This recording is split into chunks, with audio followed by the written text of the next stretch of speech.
We've got a really exciting company, and it's great working with such sorts of talented and energised young people. Scott is supposed to be a bully. He is very damaged by everything that's happened to him.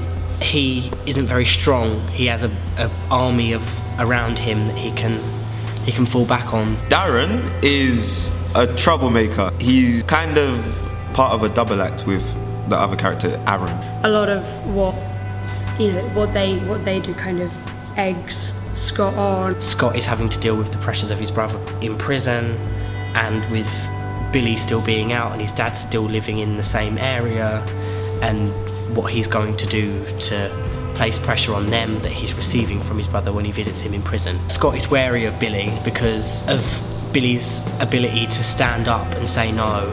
Billy knows what's right, and Scott necessarily doesn't have the ability to judge that. On paper, the character is a bully. That's if you were just to read it, you'd think he's a bully, but you can't just play generalized bullying. You have to find the truth in it, and you have to find the reasons behind it.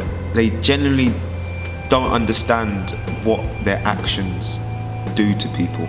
You know, they just see it as banter or as a joke, and it's all fun and games until something crazy happens. I think you have to sympathise with them in order to make it truthful. It's about knowing your intentions and knowing your objectives and playing what you really think in that moment, rather than saying, right, I'm going to bully this person. I think 14, 15, that transition is a very strange one, because I think that's when the hormones really start kicking in. Friendship stakes and wanting to be liked are like incredibly high.